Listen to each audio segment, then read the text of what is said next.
Ladies and gentlemen, we should be live right now. I hope everybody's doing well. Can everyone hear and see us?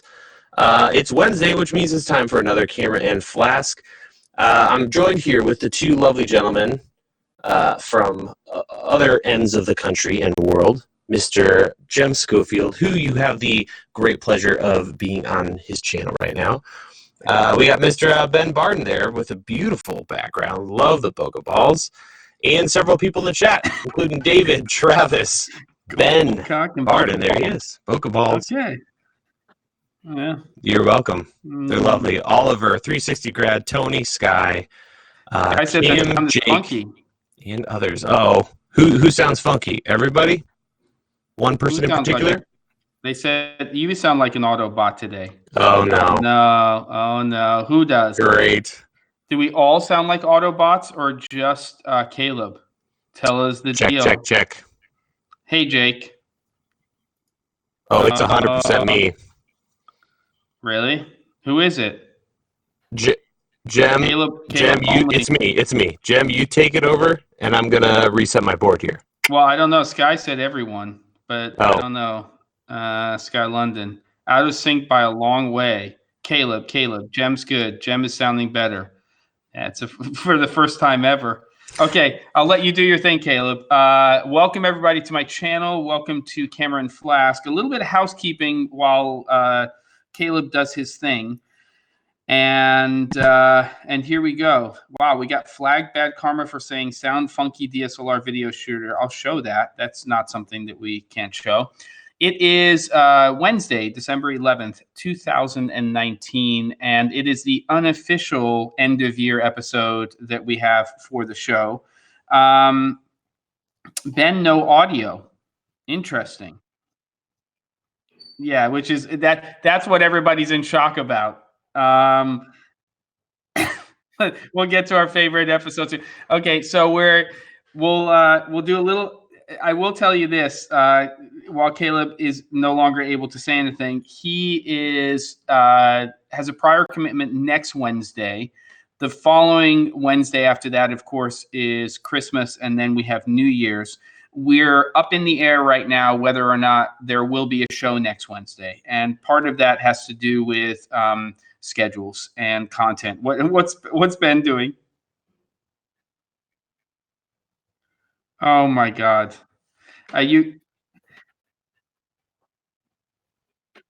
This is like the time we could hear Jem and they couldn't. That's amazing. Okay, so here's the deal.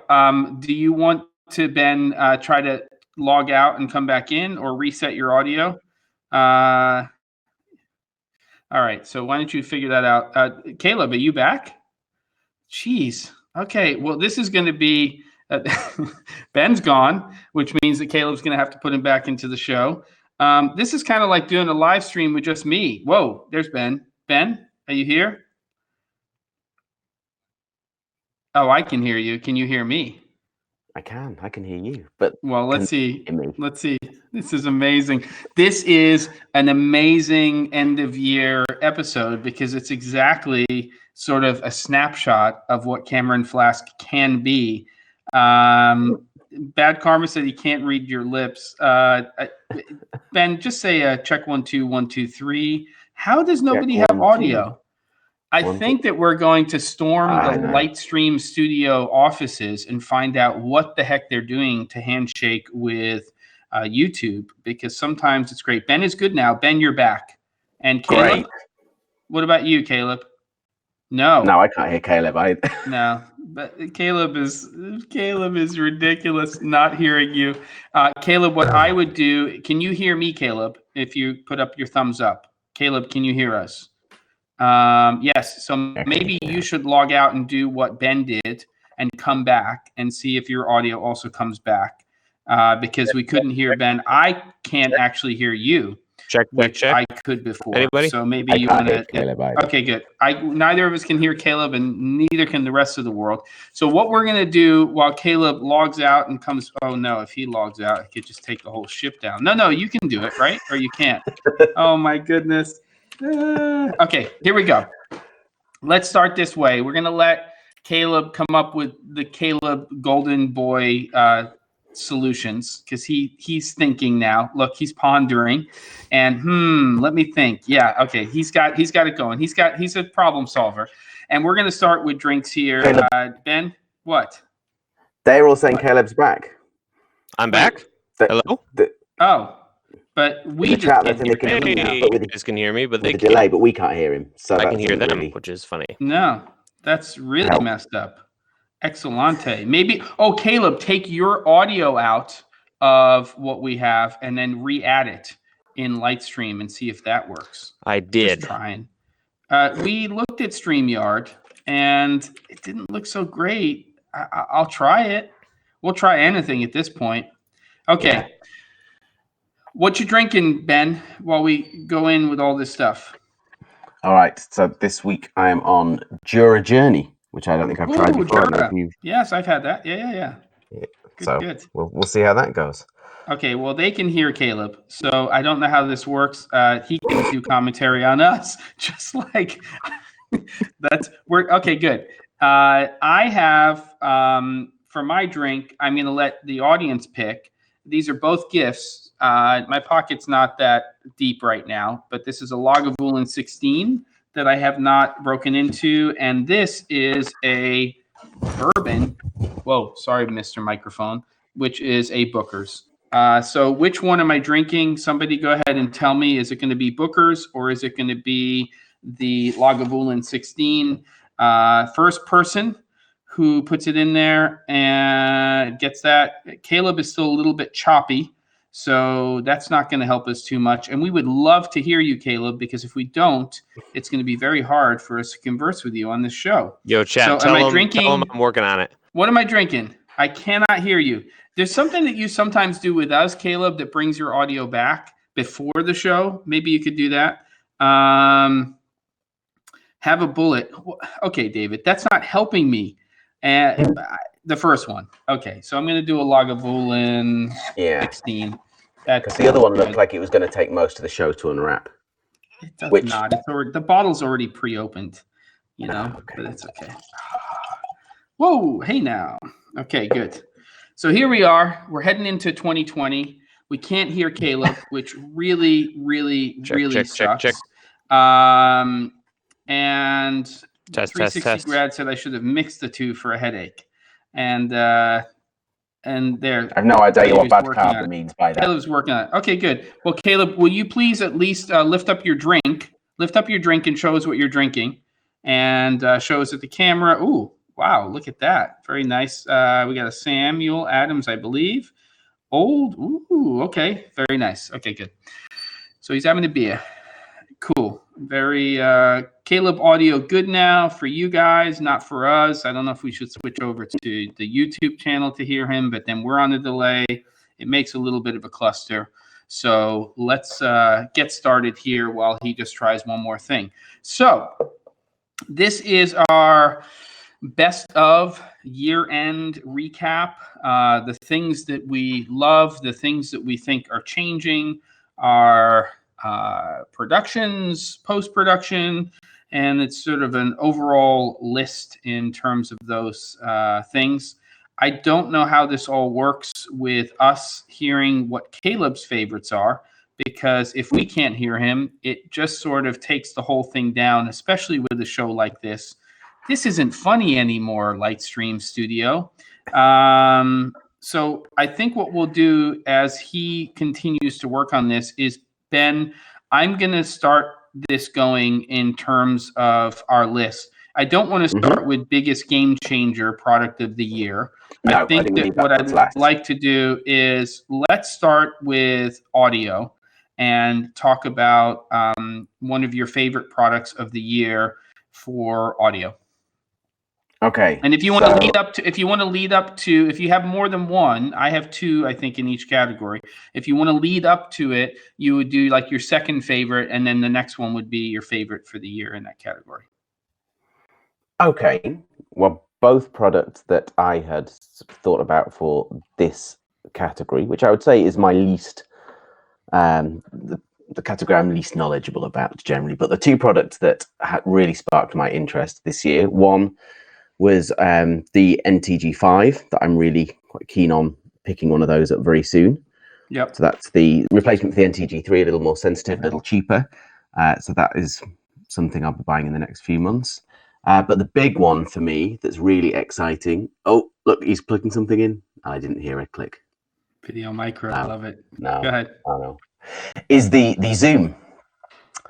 The Zoom F6 with a 32-bit floating point audio, which I think is a hugely interesting product and something that will really change. But you listed two things in one breath.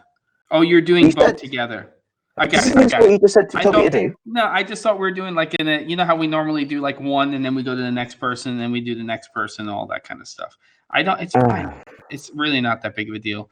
Dry erase board for Caleb. Yes, it would be pretty cute. We're not hearing you, Caleb, but can everybody else hear Caleb with his adorable little microphone? When I unmute, they can hear me. Caleb, now it should work. It should work. It should work. It's kind of fun. This is kind of what it looks like when Caleb's figuring stuff out every week when he does episodes of his show. So you're kind of looking at it from the outside. I'm going to go with audio products of the year. But before I do that, Caleb, if you can hear us, can you at least pour some? Oh, but Ben is drinking already. Caleb, can you pour some of that lovely beer just so that we can do a quick cheers? And then whatever you change, now they cannot. Now Caleb is back. It's crazy town. What's happening here? It's just wonky donkey. I'm wondering if you delete yourself, Caleb, from the actual scene, and then you add yourself back, what will happen.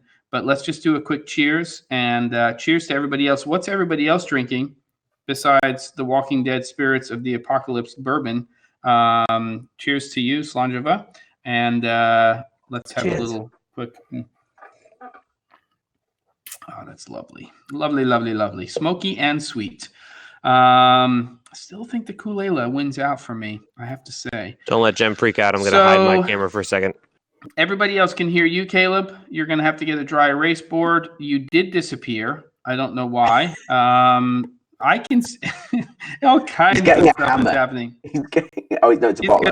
He's going to go straight. Wait, now we can't see you in the live stream, though, Caleb. Hold on. Caleb, we can't see you on the live stream on our stream output. It says that it's black. Can you see what it's like on YouTube? What a cluster. Plum liquor from Japan. Are you in Japan, or is it just plum liquor from? Your picture's back. We can't hear you, but we're just going to have you talk. He's pouring a nice glass of beer, and Bad Karma's having his favorite, Pepsi, and he's having a big old gulp of that. And that looks a really nice beer. Good. Nice head. Perfect proportions. Let's go ahead. Let's go ahead and hear your audio one, Caleb. We have no idea what it is, but go ahead and we'll watch your lips. And when you stop speaking, we'll know that you've shared it, and maybe you can share a link so we have some idea of what it is. It's like watching a silent film.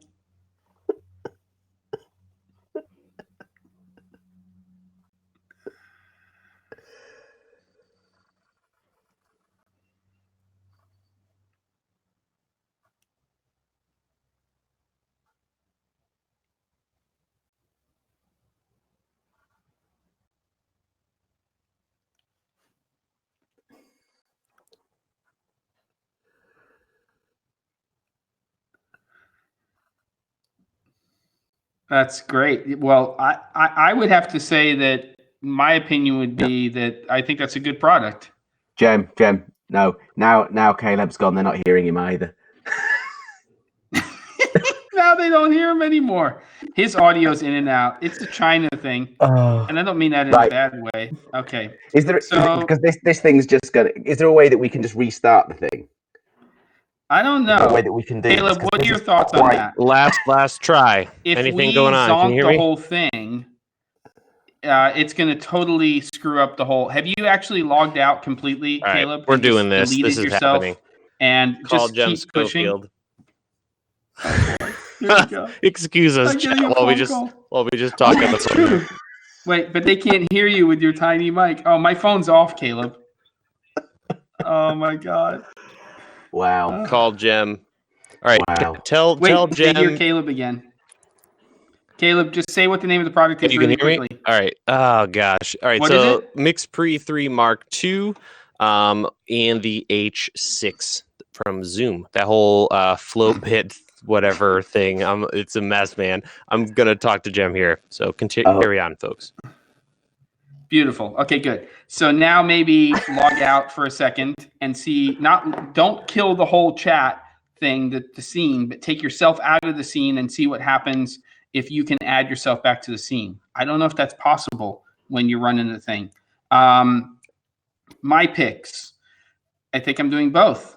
I'm saying the Wireless Go, which I think came out this year. It's definitely a product that I think for the price is really I love how Sky London is the interpreter, like is passing all the information over in the chat. It's amazing.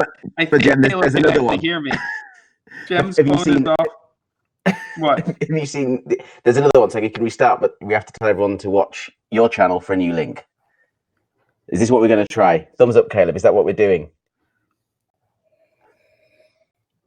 If it fails, okay. Okay, that's fine. So you'll have to look for my channel. Let's get our email set up. 2, I'm going to fire up my email. Are we doing this? Out. Yeah. Restarting. I don't know what the hell's happening anymore. Do you? He's gone. No. He's back.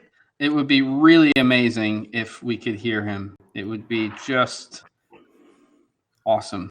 And if we can't, then we're going to have to come up with a new link. Check 1, 2. It's just no fun not hearing our buddy. Check. Oh my God, he's back. I can hear him. Wait, can everybody else hear him? Hold up. It says loading. Push your changes to live. I hit it. Are we good? Are we back?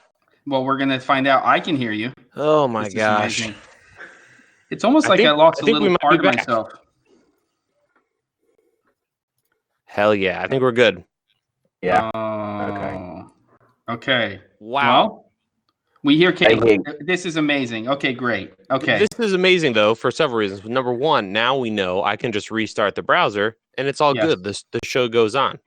Okay, perfect. Right. Hello, everybody. I'm very excited. And hello, guys. How you doing? Oh, my goodness. Can you take over? Because I'm doing a horrible job this week. Okay, so I did an audio pick. I missed Ben's because I was trying to find some cables and stuff. That takes care of audio, except Jem. Have you done yours yet? Well, I said Wireless Go, which I think is this year. And I think that for the money and the way I use it, it's indispensable. I think it's a great product. And are we just going to say both of ours for the year? We might as well at this point. For our top picks? Audio. No, for audio. Oh. Yeah, for audio.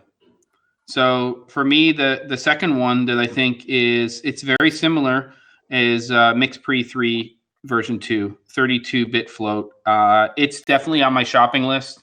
I have to pay for college, not for me. And but I think that's my next equipment purchase is going to be the Mix Pre 3 2.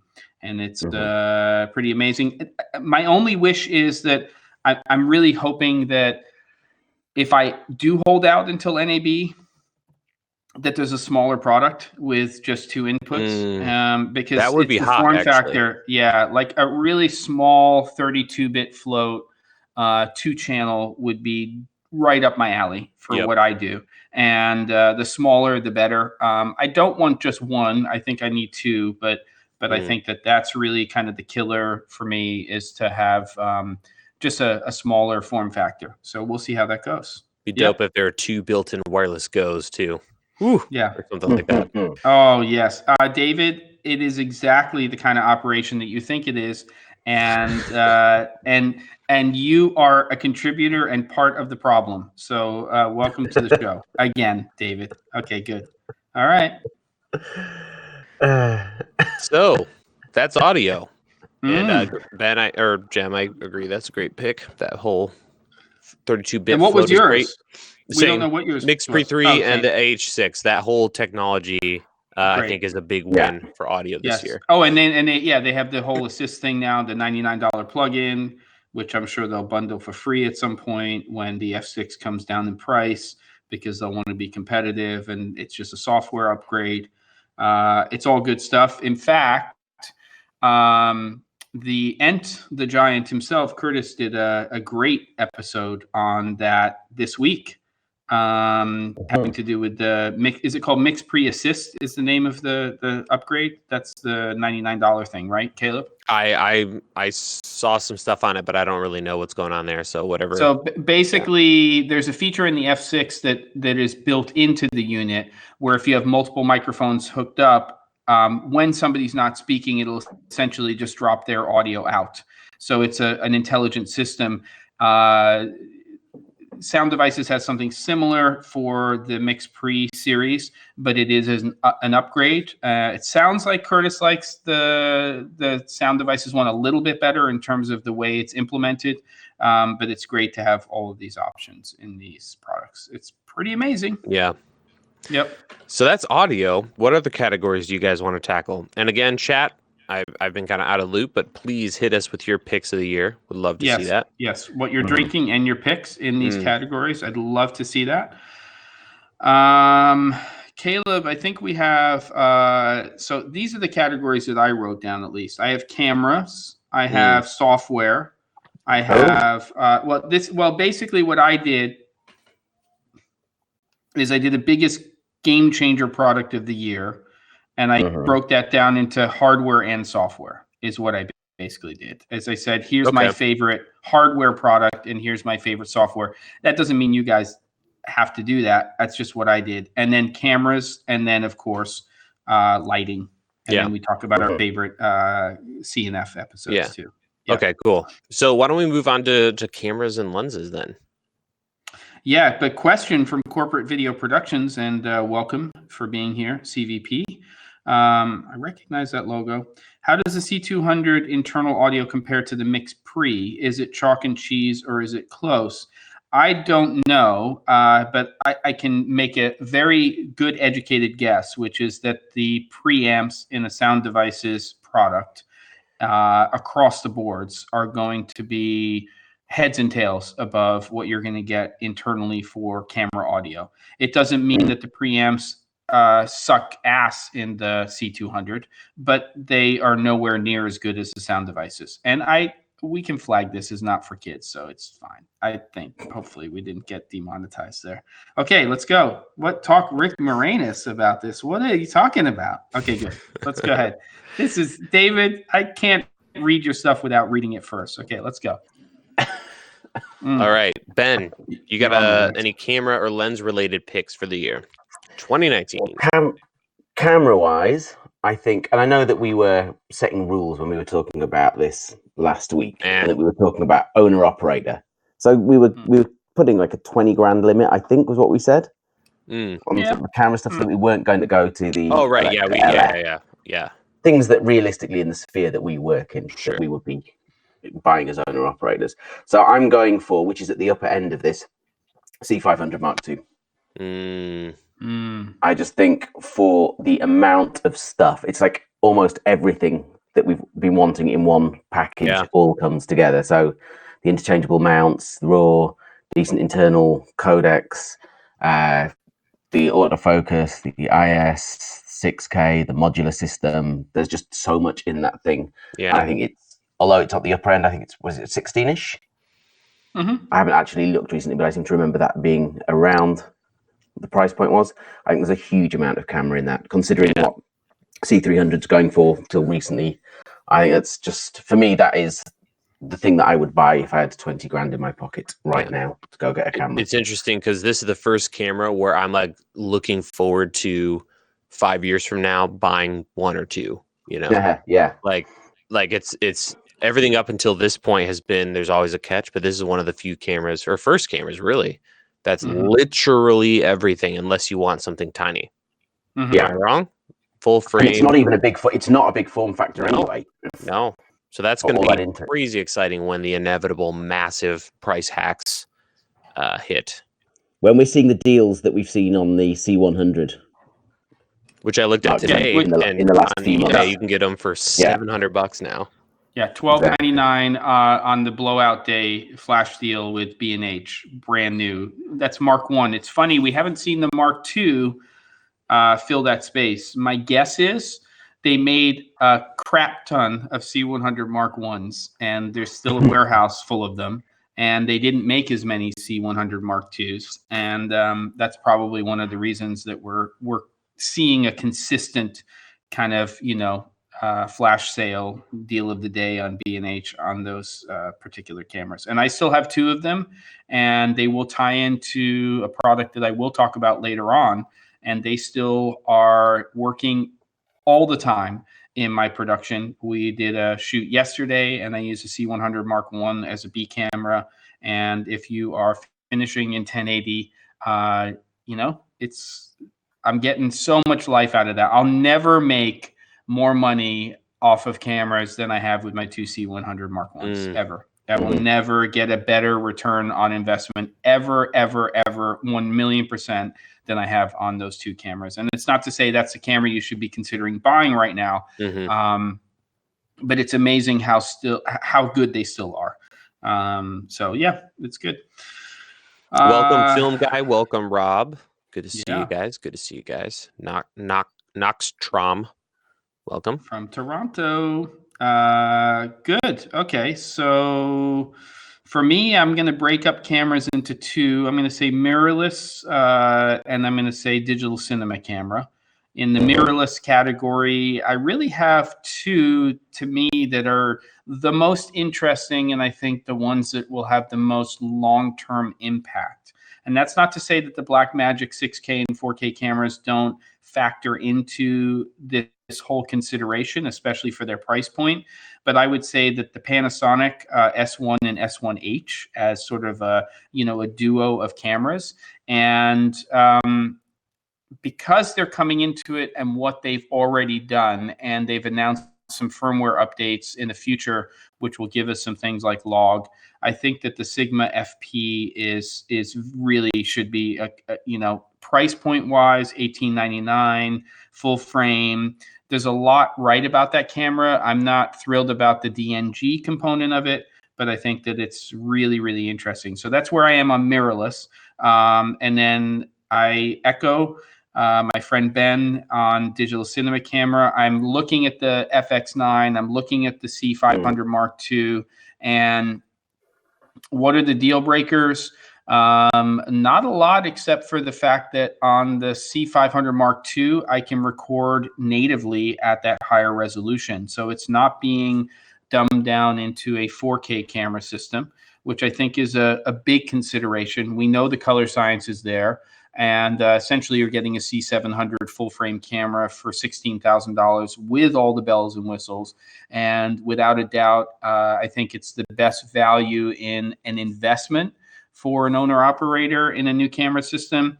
I will say that while Caleb is really excited about the future of being able to pick up C500 Mark IIs for cheap, and I'm not disagreeing with him, the camera that I'm most excited eventually about getting is a Super 35 millimeter Alexa Mini, because we're going to we have the LF now. There's a new Super 35 millimeter sensor coming in 2020. At a certain point, those things are going to actually be affordable by the common man. And we know with the UHD, upgrade where you can do UHD with that camera, that thing is a rock star. Not amazing in the audio department, but other than that, that thing is. Yeah, who cares about audio at that point? Dude, you can just shoot movies all day long on that thing, and people do. So I get the whole large format full frame conversation. You're in a smaller space. You can get a shallower depth of field. Blah, big advantages in terms of your field of view and all of that fun stuff. But I do think that, when you can get an Alexa Mini original with the upgrade for $18,000 to $20,000, it might be money I have to find. And there you go. That's my picks. How about you, Caleb? Since you guys covered all those, I'm gonna say first pick is gonna be the S1H, just because, not because I'm a Panasonic fanboy, although I clearly am. It's the first camera that I think is a serious bridge between C200, C500, and XT3 S1H EOS R. It's that hybrid, like a real hybrid between mirrorless video and cinema camera, and I think that's really exciting. That much tech packed into something so small is pretty awesome. So that's one. The other one is a much more affordable camera, and that's what I'm streaming on right now, the Sony a6400. Yes. If you're doing anything like this or YouTube, and you're not going to be running around vlogging handheld, it's such a great camera when you mix it with the Sigma Primes, the 16 30mm f1.4 lenses. It's just amazing. It's not my favorite to work with because of all the things we've already talked about with Sony. But when it comes to just usability and being able to easily create good looking content, it's very, very easy to work with. And then I also echo Jem with the FP is that question mark camera. How's that going to kind of play out? I haven't done any content on it, but it's very interesting. It's been really quiet. The internet's been very quiet about that camera. So that's going to be interesting. So there you go. I guess, and I think with the FP, it seems like that it's firmware that's going to just needs to take it over the line from what I've been reading. And they're doing stuff. It's kind of the base of it's great. They are. Yeah. So cool. We'll so that's cameras. Good. Has it just one thing going back to that? Has that got log on it yet? Have they announced? Still announced. Yeah. Okay. Yeah. It's not available yet though, but yeah, it's something else. That thing. Next category. You guys want to knock out software quick? Yeah. And then I'll maybe start with Jem, and Ben can think about it for a second since we didn't necessarily. Wait, software? So it's not game change. Well, okay, yeah. Let's just do. Oh, you want to do game changer? Oh, I see. You want to do? Let's do game changers. Let's do it. Well, I was going to say that I was going to do game changers, and I was going to break that down into hardware and software. But I don't have to. We can just do software as a. That's great, and thanks for letting us know about that little strategy for dealing with that. That's really good of you. I just was writing stuff down. My little mind, my little feeble brain. That was not a curveball. How about let's do this? We're 33 minutes in. Why don't we move on to game changers? I think that'll take longer to get through, and then we can open it up to the chat, hang out with the good people here. I'm seeing some new people here today, for sure, which I love. Subscribe. He might like it. Maybe not. We're here every week, except for next week. Except for the rest of this month. Yeah. And we don't normally have technical issues like this. Yeah. No, never. If you're new here, this is the first time we've ever had a technical issue on Cameron Flask. This is rock solid. Hello, digital filmmaker. Slavic, you cheeky bastard. Okay, let's go. Oh man. All right.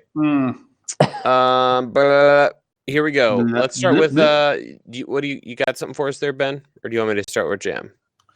Let's start with Jem. Let's see where Let's start with Jem. Okay, Jem, what do you got? 2019. What's the category? It's a big year. The biggest game changer picks. Oh, so we're doing this before lighting? We're doing it. Oh, we're doing lighting? Okay, we're doing lighting. Go, Jem. No, game changer seems like a big category. I don't know. Okay. Let's do lighting then. Lighting. Okay, lighting. Okay, we're making this up as we go along, folks. I've got two products. I've got one is not really a product, but I think it's its own enterprise. And I'm going to give 2019 in lighting to Aperture. I think that they are killing it as a company. Is every product perfect? No, it's not. Are we waiting for products sometimes? Yes, we are. But as a company, when it comes to community, they're probably the most exciting lighting company right now. And they've held that spot for quite some time in the industry to just kind of get everybody talking. There's not a lot of talking anymore like there used to be. You used to have NAB every year, and it would be, where are the cool kids? And this is this, and where are you going to be? And, they're the ones that kind of create the community component. And they also are really thinking about how all of their products are working together. They're not the only ones that have apps for their lights. They're not the only ones that have connectivity for their lights. But I think that their mesh network, I think the way they're allowing their lights to communicate to each other, and the fact that they're also thinking about backwards compatibility is really great. This little guy right here, which which I have to send back, but honestly, I'm just going to buy it, is the MC. I think that this is fantastic. Is it the only thing that's out there? No, I like the little the one that you love, Caleb, which is the bowling P1. I think that that's a great light. I want to see that little R1. I think, the pilot fly light looks really interesting, but I think that if you look at the whole ecosystem, it's really Aperture with their modifiers, with their other stuff. Looking forward to bicolor COB lights for sure.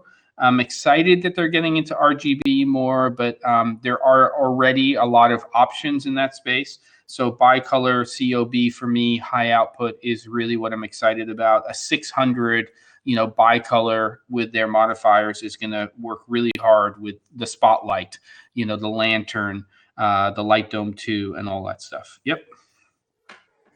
Cool. Rob wants to know if we did a sympathy shout out for Ben Johnson. Yeah, we talked about that last week, and he's on vacation now in the islands, and much deserved for them to kind of collect their thoughts and everything. So yes, we absolutely did, Rob. Yep. Yeah. Cool. For me, kind of exactly the same as you. It's just although it's 300D Mark II. It's kind of very much an evolution, obviously, this year with that sort of fairly minor refinements to it. But it's that whole architecture of stuff and their modifiers that are coming around with that product, and having just something with enormous punch in that form factor is still excellent. I'm so excited about their bicolor version coming. For me, that's just the perfect thing, really. That just such a versatile light. As you were saying, an awful lot of LED product this year. A lot of the kind of the sky panel sort of knockoffs and cheaper versions of an awful lot of that stuff, which are fantastic and have an awful lot of application. But again, it's that hard light that I can do all sorts with, that I can modify in a million different ways. And Aperture's fixtures that they've been coming out with progressively evolving over the last year or two are just fantastic. And again, that integration with the app, the backwards compatibility, and the new products coming along. Yeah, very much agree with your assessment on that one, Joe. Nice. Can I do a couple of special mentions, Caleb? I was just going to say, a whole bunch of people just showing up. Awesome. Yep. Forza 500, I think, is a great fixture. I've been playing around with that. A lot of output while we're waiting for the 600 to come to market. Under $2,000 US. It's a beast of a light and well thought out overall. And also from Nanlite, the Mix 150, which it actually has something that's very similar to active diffusion. You can have it read harder, or it basically uses a kind of an edgelit technology to go softer. It's full RGBWW. The thing that Nanlite's missing that Aperture has right now is not just the community, but they're missing the app functionality. I think that that's the thing that, they're really missing out on. Luxley does a nice job of that locally with the individual fixtures. And I've always liked their stuff. And then I think we have to mention, we can't talk about, Alexa LFs, but when we're talking about lighting and we talk about renting lights, everything is accessible. And I think that the Airy Orbiter as a light is actually as close to what you could call a game changer as there is, because it not only is going to have a big impact in the rental market in terms of what lights people are using, very hard light source, multicolor light source that you can modify many different ways, but it will absolutely 1,000,000% have an effect on the overall market. And when we come into 2020, the Orbiter is going to be the fixture that the other manufacturers are going to be looking at and saying, okay, so we've been hanging out in the daylight world for a long time. Now we're trying to figure out bicolor COB, and then there's this Orbiter. What the F? Now we have to really come up with real solutions for hard LED light solutions that are very, very accurate across the boards, and that you can also make into soft light very easily. So we're going to see a lot of stuff happening, I think, in that area. Sorry for talking so long. Yep. That's right.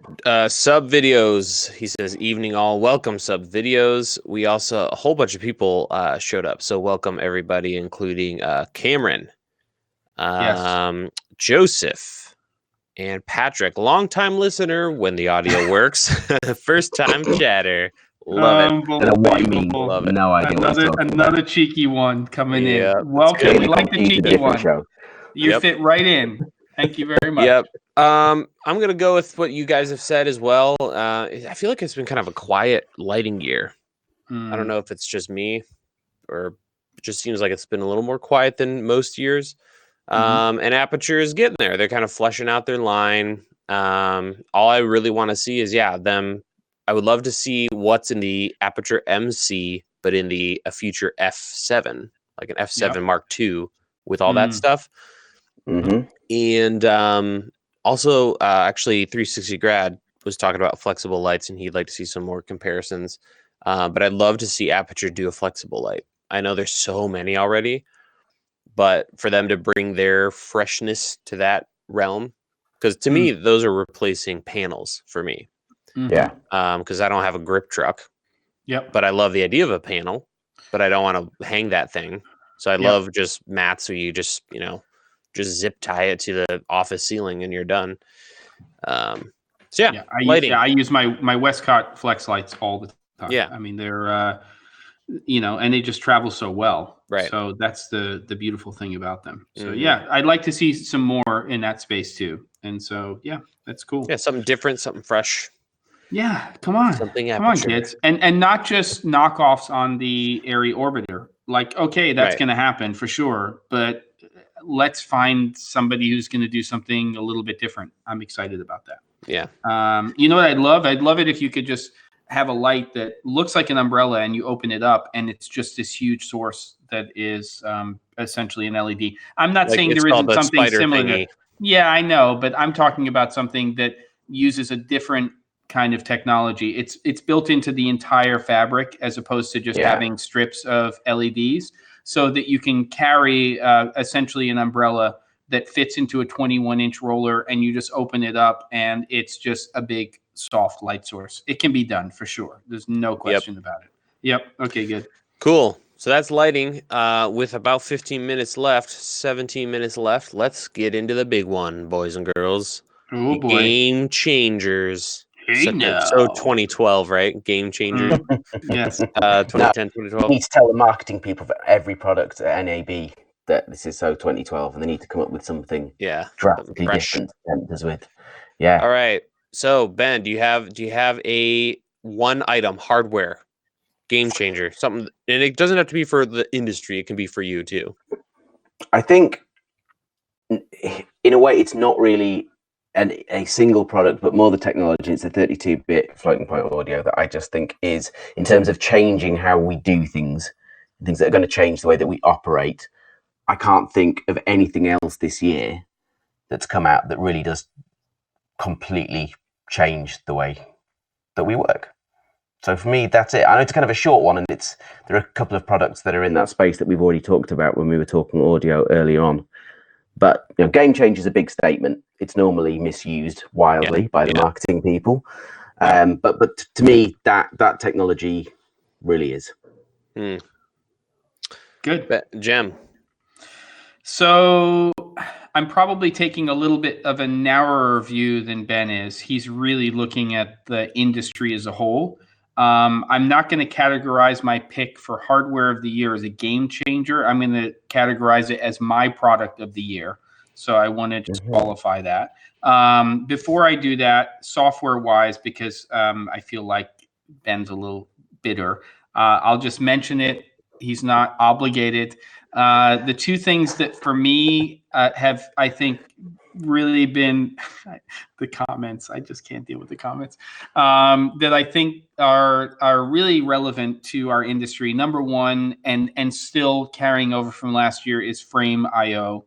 I think that for me personally, in terms of my business, the way that I run my business, the way that I deal with clients, Frame.io has changed so much. They just announced an iPad version that doesn't play into what I'm doing right now necessarily, unless I had an iPad that was, more than the version 2. But I think that, and then the two products that I'm really using more and more to get better at understanding how to light big spaces are Cine Tracer which is still in alpha by Matt Workman. Fantastic, worth every $90 that I spend on that, just to be along for the journey and to really figure that out. And I mentioned it last week, I believe, or the week before, Set a Light, which is really designed for photographers, but has some continuous lights and is really easy to do lighting setups with. So I think that those two products for software are things that people should consider. A little bit of an investment, but we don't all have giant sound stages and giant crews to go and figure stuff out. And when you're trying to figure out where lights go and how they're going to affect things, those two products, Set a Light and Cine Tracer, are two things that you should probably consider in your stuff. The big one for me this year, this is again product of the year in my category, is this right here, which is, hopefully we can see it. There it is. Come on, you stupid autofocus. The A10 Mini, still shrink wrapped. Have not opened it. I think that for me personally, and for a lot of people, it's really important to have things like the switching that you have on the Sumo 7, the Sumo 19 and the Shogun 7, which is coming. Those are great. And if you're in live production environments or even in a studio like this, that could be very relevant. But when you're pushing out on a live stream, and what I want to do educationally is be able to push out and show different camera angles, if I can get a connection that's good enough, I think the A10 Mini is going to be a really big deal for people. Really simple product, under $300 US. It can be software driven from your computer. It can be hardware driven from the device. I think that it's a really, really exciting product. It was the first product this year that I really I just wanted to pre-order as soon as it came out. And I think that people will find lots of uses for it. It will have its problems, but version 2 will be even better. And we know it's Blackmagic, so they're going to make a version 2. And I think that that's where my product of the year is. Nice. Okay. I did not see that coming. Yeah. No. Okay. Cool. Ben, you got something for me? You need a little more time. For software-wise, well, that's just Jem's little thing. You don't have to. No, I know. But I kind of had sort of the audio thing for the main overall thing. But yeah. But I think software, not massive kind of revolution, but I still just love the constant evolution of Resolve as a piece of kit and how good that has gone as an editor. And everything that they seem to bring into that every year, making it more and more streamlined. And really, I'm using, and Premiere's getting much better, and it seems to be, this latest release, the most stable version of it that I've ever used. But my preference would still be to cut in Resolve right now, unless I'm working with other people on a project, and then it's Premiere that we seem to end up defaulting back to. Yeah, but evolution rather than revolution, that one for sure. Nice. So drum roll with a yawn, Caleb. Sorry, guys. I'm telling Jem before the stream, I'm modifying my bedtime and my get up time. My body hasn't fully gotten into the new setup yet, so I'm just a mess at night. But it was just my 8-bit voice that was doing it too. Oh no. Well, so here we go. Joseph Floyd's comment, he's talking about Ben. He's speaking about 32 bits, but it sounds like he's barely got 8 bits coming through. Yeah, that's a nice 80s reference. There you go. All right. Time. Yeah. All right, so here we go. I'm gonna go with, for hardware, I'm gonna go with the Rode Wireless Go. Wow. For my pick of the year. Wow. Yeah. It's a bit. Wow. Yeah, that's my pick of the year. It came out this year, I believe. It's like a 180. Beginning of the year. I know, right? Such a 180. But Can we it's have a link one to of the video. Go ahead, sorry.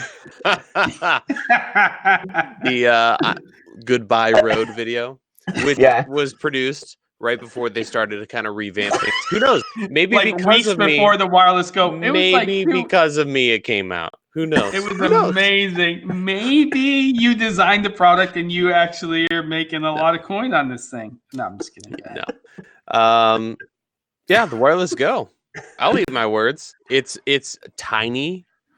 It's something we've never seen before, form factor. Yeah. The tech packed into it is amazing. And it's one of those few items that you come across where it's intuitive and it just works. And there's a ton packed into it. A close second, and I could go on and on about these little things that just blew me away this year. Yeah. But a very close second would be the Nucleus Nano. Yeah. Which I think that was maybe 2018, but I've used the crap out of that this year. And then a third, I know I just keep going on, and that's the Arc 2. The Arc 2 has changed everything for us. It just works. And I'm I going feel there tomorrow. I'm What? going to go there. I think I'm going to go visit them. nice. Digital Are they out by filmmaker you? said. Well, digital filmmaker said. I said I'm going up to Washington for a meeting tomorrow. I'm actually going to go up to see my buddy Guy Cochran at a DVE store, and he's just northeast of Seattle, and they're in the Tacoma area. So I called him up today after Slavic said, "Hey, you going there?" And they're like, "Yeah, come by. It's like a warehouse, but I'm gonna stop by and see what's going on in the warehouse. Why not?" Gonna meet Kyle, the owner. He's I guess awesome. so. I don't know about any of these people. I would Give him a love high five for me. It's a beautiful thing. Nice. Yeah, it's just even if you just buy the head and use it as a tripod head that's motorized and can handle all that weight, it's just wonderful. It can track your face with your phone, all that good stuff. So I'm really big fan of that. So that's my hardware picks. But the Go, I just gotta hand it to the Go. The price, the fact that you don't need a microphone, it's super versatile. It's amazing. I bought a second one. There's one in my bag over here. Can you imagine? I have two. Can you imagine if the wireless Go had 32-bit float? I can't. They can't do it because of the patent in this country. But dude, it would be so awesome. Even if it just had I would take a wireless Go with a built-in recorder that deactivated everything, and if I could just even record directly. But Tentacle is going to do something similar to that, I think. Yes, they are. But yeah. I would like to. I would like to see some stuff. We're going to see a lot more. P1, I think, next year, isn't it? Apparently. Yeah. There's already so many rip-offs of the Go. I'm thinking about doing a video doing all the alternatives, a comparison. Because some, like the Cerebonic stuff, have features and whatnot. But that's hardware for me. Software is going to be Blackmagic Raw. Wow. I'm gonna say, I've misspoken in the past. As we Rode at the time wasn't producing much in the way of quality, keeping up with the times audio gear. So, but I'm gonna go ahead and say that ProRes Raw is dead on arrival. And unless there's some big changes this year, and depending on how things pan out when it comes to various parties with varying agendas, when it comes to Apple, Blackmagic, and all these different hardware as well, I'm going to say Blackmagic it's amazing. It's a compressed raw format that is so easy to work with. The only thing that remains to happen is to see it implemented, even if it's just in Final Cut. I'm happy. But is it possible? Is that ever going to happen? Is that a cold day in hell? I don't know. Or some kind of workflow there, and that's not a big deal. But we need to see it in cameras as well. But I think that the way they have that set up, because the people that care about raw and compressed raw are professionals. Let's be honest. Billy, the vlogger, doesn't really care about compressed raw, and currently Apple's infrastructure for that is it's not what we want, I mean, how many people do you hear are out there shooting? Oh yeah, we shot a project in ProRes Raw last week. I'm pretty sure everyone downloaded it, the firmware update that had an Atomos and a camera that supported it, went out and shot a little bit and was like, oh, that's kind of cool, and then never used it again. So that's my software pick. Is it's kind of software call, hardware, but if they took the Video Assist, the new one, and I guess it's a combo for me. Look, there's a lot of people who don't use Final Cut Pro 10, but there's a lot of people who do. And I think, for me to seriously consider Blackmagic Raw, I've either got to think about switching to what I'm using for post, Premiere Pro or Resolve, with the new cut room in there. That could be something that would be very interesting for a lot of people because it's a lot more streamlined in terms of how you can, put together quick content inside of very good. Golf Very 16. That's an interesting pick. Right now, they're ahead of the game for sure. Are we ever going to see, Caleb, this version 2 of ProRes RAW that people say where there's going to be more control in there? We just had an update to Final Cut Pro 10 a couple of days ago. It's not in there. So that's an interesting, really interesting. CES is coming. Yeah, but really they've been very quiet. I don't think they've done anything, right? There's been zero movement on that. Yeah, nothing really at all. And then, I mean, if certain companies get involved with Blackmagic RAW, that could change in a big way. Like right now, it's their cameras. But if I'm Sigma, I'm talking to Blackmagic about getting that in the FP. Absolutely. Yeah. That would be, I mean, can you imagine? Forget it, man. Oh, my God. If the FP did Blackmagic RAW. And would Panasonic lose by putting in their cameras? Because they're not at all. But I mean, I feel like Sigma is of everybody. Like Panasonic's been talking about ProRes RAW with Adamus, so maybe they're kind of signed on to that whole thing. Yep. Whereas Sigma has a great place in that they just came out with their first cinema specific camera. Yep. Why not just go balls to the wall? Shit, why not just Fujifilm it as well? I mean, man, XT4, why not? I mean, we all know now with Blackmagic RAW that you can do RAW to a fast SD card. They're doing it on their cameras. So the Sigma FP kind of makes everyone look like an idiot if you think about it. Think about it. That tiny camera. This is a tape measure, but the same idea applies. This is about the size of the Sigma FP, and it's shooting 12-bit RAW full frame. Yep. To an SD to one of these things. I've got to drive some around here. to a Samsung. To a Samsung T5. That was such an uncaleb word that I appreciate so much. It was amazing what was coming out of your mouth. If I could put that through an alien translator, we would basically it'd be like the meaning of life that just came out of you. That was amazing. But it makes everyone else look dumb because everyone's like, "Oh, it's impossible. The heat dissipation of the whatever in the FP just does it." It's ridiculous. Anyway, you're amazing. You're amazing. Let me the just chat tell is you. amazing, and we've got a couple minutes left, so I want to hear. I haven't heard a lot of picks there, chat. So what do we got? What is your favorite stuff of the year? It doesn't have to be, something that was amazing universally. It can be something for you, something that really, just got it done for you this year. What do you got? Good. Yeah. What about our favorite episodes or of questions? Camera and Flask for the year? favorite episode. Forgot about that. I'll throw mine in there real quick because it's a quick one. And of course, it's the one where Ben and I just dumped all over Jem. It was one of the gear challenges, I'm pretty sure. You know what? Caleb, me and you very rarely just get the chance to hang out, just me and you. That might even be the first time that happened. That was kind of... Wait. Are you talking about that Netflix approved? Oh, that one too. No, he means one of the gear challenges everybody both just pile on Jem. Let me just say though, like, good point. I forgot about that, Ben. That was a wonderful time. It was just the two of us having a good chat with the chat, and Jem just kind of had a little time to himself. You guys really did poop on me on that episode, and I know exactly what you're talking about.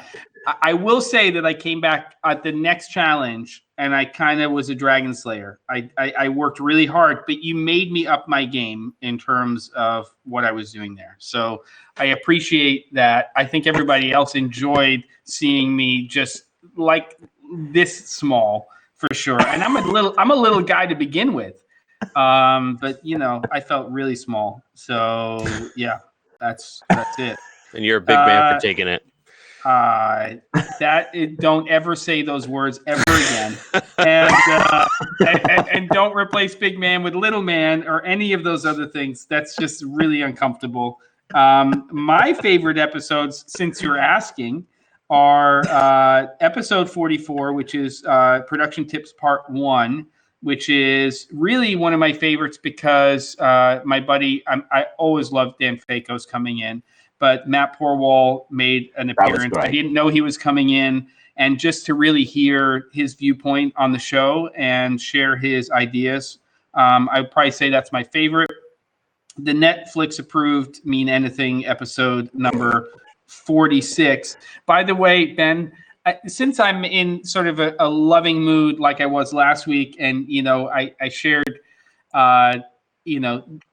inside our true relationship, I will say that I have checked how many episodes there are of Cameron Flask, and there may be more than 51 episodes in there in the library, just so that you know. But I won't say that. But I will say that episode where I was doing a director's commentary was very fun. I really came away from it very depressed, but it seems like for people that it was one of the favorite episodes just because of how much of a cluster it was. All right. And I think it's about that time to go through the chat here briefly, because you guys went to town with recommendations, and I want to address some of those. Jake, oh, my goodness. He got the GH5, his Love and 10-bit 422. Travis tried some Bumblebee Industries Hide-A-Mite concealers, rocked his world. Sky is excited about the Rode NTG that does everything. C700 from 360 Grad, Aperture 300D Mark II from Angles, 10 to 25 Micro Four Thirds from Ryan. Best purchase of the year is Segway Mini Pro from Cameron. That's a nice. Dope.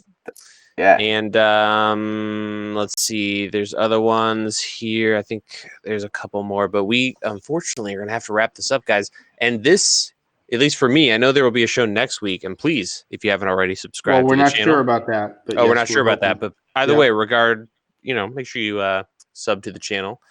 But this is kind of, at least for the three of us being on this show together, the end of 2019, the end of this year.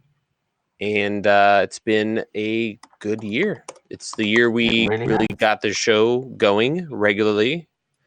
And 2019. Amazing. It's been great. And the fact that we actually all got to hang out together in 2019 in person.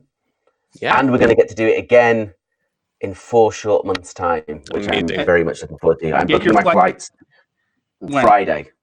Good. Friday. Caleb and I have our flights already. Caleb's coming in at like 11 o'clock at night. Not really, but I'll be sitting there. I'm going to go hang out with Ben. By the time you meet up with us and you get off the airplane. Did Caleb, I pick the wrong you're flight? Like 3, I don't know. Are you like 2 p.m. or something you're getting in? Oh. I'm getting in at 10 a.m. By the time you meet Ben and I, we'll be over at Peppermill like half under the table by the time you show up. No, we won't. Burgers and Bloody Marys in the Peppermill. That's what Burgers and Bloody Marys. Unbelievable. Well, love you ladies guys. And gentlemen, yes, we love you all. Absolutely. There's 2 things you can count on. We'll be back all together for sure in the new year. We're looking forward to seeing you guys, and we'll try to keep. One thing you can definitely count on is continued lovable, character-filled technical difficulties. So thank you for sticking in there with us. Jem, Ben, love you both. Chat, love you. Love you too. Love you too. You have a wonderful rest of your week. Have a great holiday season. Yep. Yes. Cheers. We'll see you guys next time. Merry Christmas. Rob, first episode is the first Wednesday in, we'll see. We'll figure it all out. It's all beautiful. See you guys in 2020. All the best. Ta-ta. Buffeting.